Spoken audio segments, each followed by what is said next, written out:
రాబడి అనేది ఎక్కువ ఉండాలి. సో రాబడి ఎక్కువ ఉండాలంటే కెరియర్ పాత్ బాగుండాలి. సో కెరియర్ పాత్ బాగుంటుంది. దాంట్లో ఏంటంటే ముందుకెళ్ళే ఛాన్సెస్ తొందరగా అంటే పరిగెత్తే ఛాన్సెస్ మనకి ఈ మంత్లో కనిపిస్తున్నాయి. తప్పక వీళ్ళకి సడన్గా డబ్బు వచ్చే సూచనలు మనకి ఎక్కువ కనిపిస్తున్నాయి. అది లాటరీ టికెట్ అవ్వచ్చు, స్టాక్ మార్కెట్ అవ్వచ్చు, ఫైనాన్షియల్ మార్కెట్ అవ్వచ్చు, లేకపోతే ఏదైనా క్రయ విక్రయాలు చేసేది అవ్వచ్చు. అలాగే ఫారినర్స్తో టచ్లో ఉన్నవాళ్ళు, లేకపోతే ఆన్లైన్ కన్సల్టింగ్ చేసేవాళ్ళు, ఆన్లైన్ బిజినెస్ చేసేవాళ్ళు, లేకపోతే ఏంటంటే ఒక కమోడిటీ బిజినెస్ చేసేవాళ్ళు, అంటే క్రయ విక్రయాలు చేసేవాళ్ళు, తప్పక ఈ నెలలో వాళ్ళకి రాబడి ఎక్కువ వచ్చే ఛాన్సెస్ మనకి కనిపిస్తున్నాయి.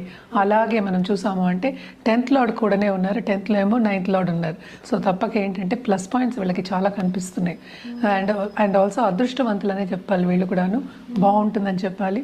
అదొకటి కాకుండా స్పిరిచువల్ గ్రోత్ అనేది వీళ్ళకి ఎక్కువ ఉంటుంది. తప్పక ఇంకా చదువుకుందాము, ఇంకా ఏంటంటే మనం చేసే బిజినెస్లోనే ముందుకెళ్దాము అనే ఒక